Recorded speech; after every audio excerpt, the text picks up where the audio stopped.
Good morning kaibigan. Kumusta ang trabaho mo dyan? Ako nandito sa farm again. This is my office. Wala naman tong pinagkaiba sa office natin. Maraming trabaho. There's constant planning na dapat mong gawin. The only difference siguro is wala tayong boss. Tayo ang boss dito. Hawak natin oras natin. Kung gusto nating magpahinga, pwede. Pero ang trabaho, madami. Yan. Ni-repair natin yung ano na yan, yung stair na yan. Lalagyan na natin ng ano yan, ng graba, semento. Medyo, dahil sa terrain natin, medyo hindi madali. Makaka 14 na stairs to na kailangan natin. So ibig sabihin 14 times maybe 28 times na akyat baba tayo ng ng mga bato. Nakita mo ba yung my day ko sa Facebook kahapon? Dito 'yon. Alam niyo kung napansin niyo ba kung ano yung nagtatago? Kaya ang ating doon, ang music ay Venom. It's actually a snake. May mahabang snake dyan na kinuna natin ng picture. Pero that's part of the biodiversity sa farm. Meron silang gamit yung mga yan. Like I think that particular snake ay kumakain ng mga daga. So yun ang purpose nila, para ubusin yung mga daga dito. Meron tayong daga dito na yung parang dagang gubat, sabi nila, o parang dagang bukid na nakakain. Pero hindi ko pa naman nakita. Sabi lang nung tauhan natin dito. So ngayon, ang balak ko ay palabasin yung ating barred rock. Gumawa ko doon ng dalawang tipi. Yun kasing mga yung mga nakatali na manok na yan yung mga agresibo. Yung habol ng mga hens at saka ng aaway. Itong ating mabuti naka-survive to. Medyo na-stress siya ng dahil sa pakikipag-away na magayong muka. Mabuti na lang na gamot natin until 500 effective 5 consecutive days. Yan.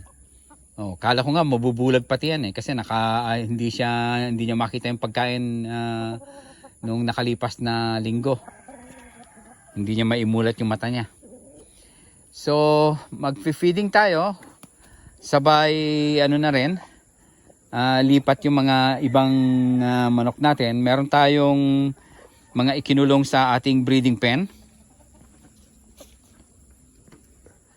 Siya nga pala, by tomorrow magpapapisa tayo ng mga hybrid na Rhode Island at saka Orpington.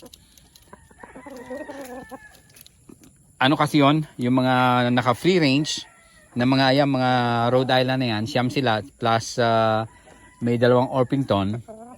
Tapos kung lahat ng mga roosters na yan na alpas, yung white, yung barred, yung light Sussex, yung Orpington natin na yan, buff na Orpington, yung black copper marans, naasawahan yung mga yan. So actually intentional na na gusto nating hybrid ang ating i-produce para mag-improve yung laki ng mga manok, yung laki ng mga itlog. Yan. Pero hindi tayo magpapapisa ng black copper marans kasi ang gagawin natin diyan ay pure. Ikukulong natin yung black copper na yan pagka i-breed natin. Yun din yung mga yung mga Easter egger Kailangan intentional ang breeding natin dyan. Kung gusto nating, anong gusto nating kulay, kung gusto nating maging mas madark pa yung ating powder blue eggs, di kakasa natin dyan sa mga black copper na yan. Pero kailangan naka-separate. Yan. So, nandito, meron ditong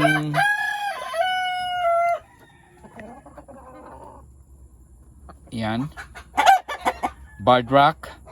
May kasama siyang white na marans at saka yung green egger at saka yung Orpington. Yung itlog ng Orpington papipisaan natin tomorrow. Pero yung ano, yung white marans na yan, saka yung green egger, hindi natin papipisaan yan. Ngayon, ang gagawin ko ngayon, itong barred na yan, ilalabas ko, at saka yung Orpington. Yan, dalawa na yan, Orpington yan. Hindi nga lang siya buff. Itong isa medyo yellowish, pero itong isa red na ano, na variety. Yan, ilalabas ko yan, pero itong ano, ilalagay ko yung ating ano, yung ating black copper na F1. Ilalagay ko dito sa mga white na to. Hindi naman actually para i-breed. Actually, makulit kasi itong dalawang to. Layas ng layas yung dalawa na yan. Naglalayas yan, kaya ano natin. Ayan o, tingnan mo. Putol lang pakpak niyan, pero matalino eh. Alam niya kung paano lalabas dito sa ating ano, sa ating net. So, yan. Teka muna, pakainin muna natin sila. Okay. Kain muna kayo. Okay, tanggalan natin ng ano to. Ang binibigay ko dito ay 250 grams. This is yan, 200 grams yan. Yan.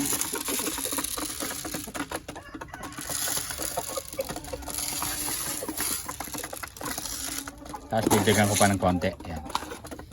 Around 250 grams. Mamaya ilalabas ko yung ano. Ilalabas ko yung barred rock natin. Yan. Mamaya ilalabas natin yan para ano, maasawahan. Diyan pa rin naman sila lalapit na ano. Kasi by tomorrow kasi magpapa-incubate na tayo. So, pang ano na ulit. Pang kain na ulit yung mga ano, mga itlog nila. Ito, nandito yung ating F1 na yan. Yan ang ating F1 na black copper marans, anak nung island born. Yan. Isasama natin yan dyan sa dalawang puti. Pero ano lang, kasi ang problema dito, nag-away sila nung nito. Itong ating biniling ano at black copper. Ibang ano yan, ibang breeder ang pinanggalingan yan. Yan, so may pagkain pa siyang konti, hindi ko na muna bibigyan. Ito muna. Dito tayo magbibigay sa ano.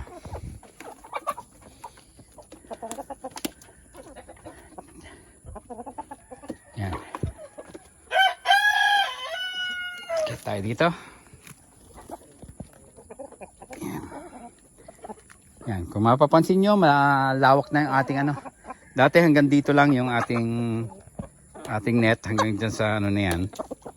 Kaya may natira pang konting net, pero in-extend ko na siya hanggang doon sa malapit sa bahay. Yun. Andun ng net, malapit sa bahay. Medyo sinasarado ko pa. Oh, may matamlay na naman tayong ano, what the... medyo may ano dito, may nagkakaroon ng ano, ng parang foul cholera ang mga manok natin kasi I think nakakagat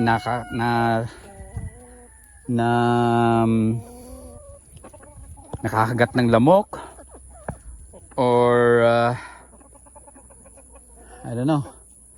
So mamaya yung ganyan, huli natin, isolate natin.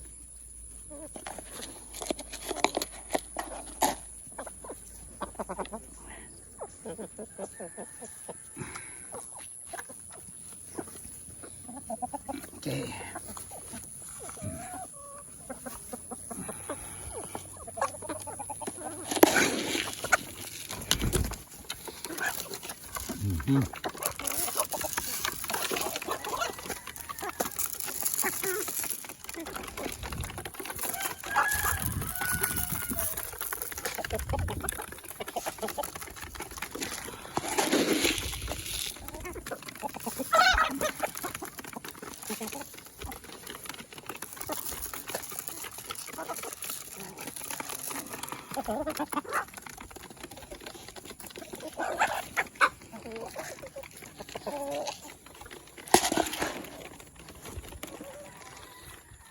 yung ating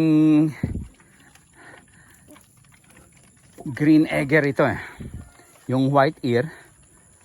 Katulad ng ating white ear na female doon na medyo may yellowish na feather. Naglelay yan ng green eggs. So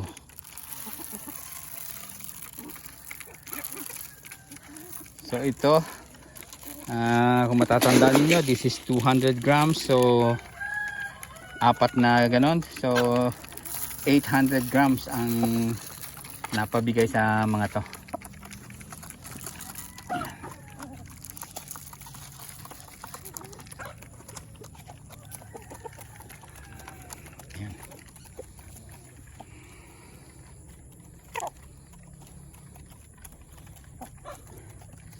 Tapos yung mga nasa labas, may ilan tayong mga manok na nasa labas, sasabugan lang natin doon. Katulad nitong ating Orpington. Yan. Ito naman kasing Orpington na yan, mabait yan. Siya yung laging nabubuli, kaya swerte niya, siya ang nakaalpas ngayon.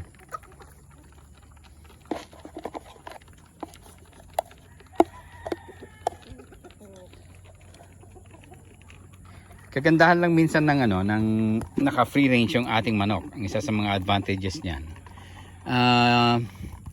Nakakahanap sila ng ng halamang gamot na igagamot nila sa sarili nila.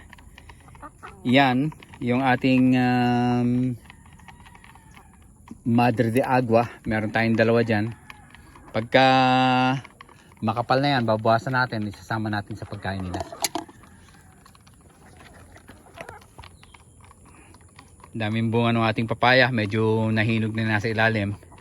Meron pa akong mga pinapahinog dyan na kinuha ko, pinuti. Ayan. Okay, so ikutan lang natin to. Meron pang nastirang pagkain out of the 1 kilo 400 grams na ating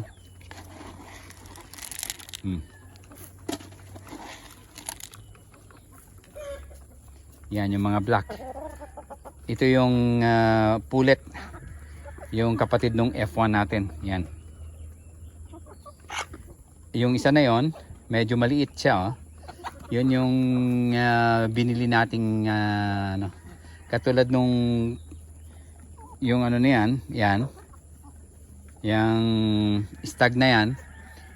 Hindi siya kasing laki ng pero actually yung ating stag at saka yung pullet na to, maliit ang itlog nila nung papisaan natin, pero malaki yung malaki yung mga manok. Ganun talaga siguro ang ng black copper. Yan all our blacks, birds of the same feather flock together, di ba? Yan lahat ang ating apat na itim na pullet or hens. At saka dalawang roosters. Bali tatlo yung isa nakakulong. So we have 7 na blacks. We have 9 na reds. We have 7 na whites. 1, 2, 3, 4, 5, 6, 7. Yeah. Yan ang ating At meron tayong tatlong Orpington. 7 plus 7, 14 plus 9. 23, 26? No. 26 minus 2, 24. 24 na hens.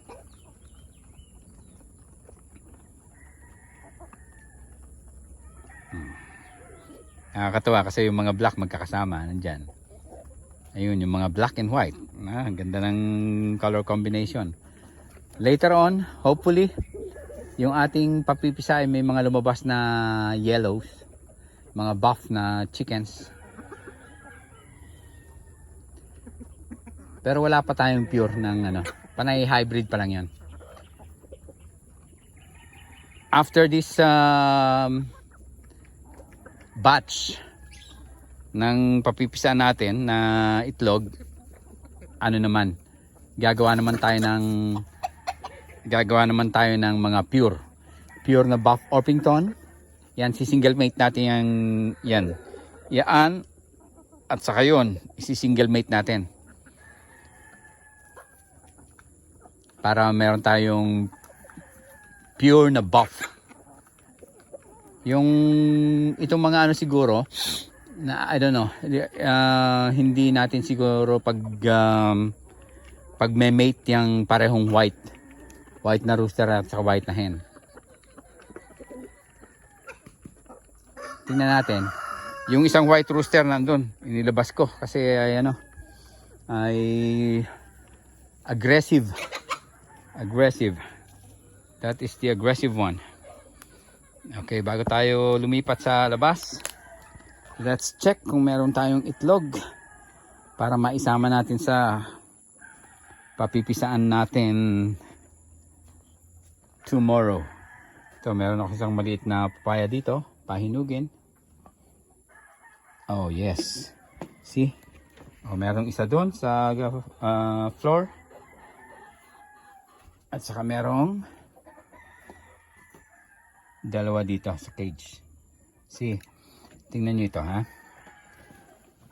Ito ang itlog ng ating powder blue. Ito ang itlog ng ating green. So, tingnan nyo. Pwede pa natin gawing mas darker to by mating this hen sa black copper marans na rooster. Ganon din ito, pagka ito pinasawa natin sa black copper marans, magiging ganito ang kulay niya. Ito naman, pag pinasawa natin sa black copper marans, magiging olive yung itlog niya. Okay, kunin na natin. Ito hindi ko pinapipisaan ngayon, kakainin yan. This one papipisaan natin. Ano yan? Hybrid na hybrid na Rhode Island. So yun ang plan natin. Hopefully we'll have like at least 13 additional hens. So plus we have like 24. So we can go to semi-commercial ng mga layers. Yan, para pwede tayo mag-produce ng at least one tray ng egg every day. So not bad. So malaking tulong na yun. That will be 9,000 more or less. 9,000 pesos more or less a month. So good.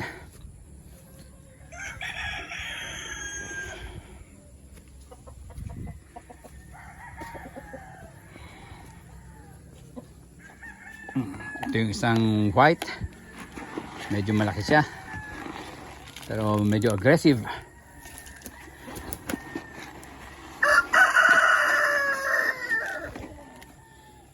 Okay. Yan. Yang isa na yan is a native ulikba. Ibig sabihin ang skin niya is also black. Meron na yung brooding yan. Meron na siya mga itlog. Medyo naglilimlim na.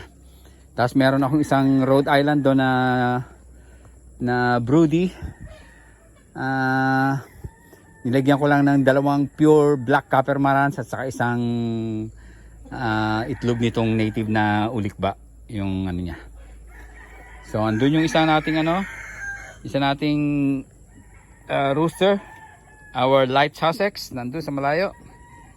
Yan, bibigyan natin ng pagkain dyan kasi ano din yan nang aaway din ng mga nasa net. So pag naglaban sila dun sa net, nasisira yung nila, nasisira yung muka, nasisira yung tuka. Yun ang So ganun muna. Mamaya I'll get back to you. Punta tayo dun kay Marites.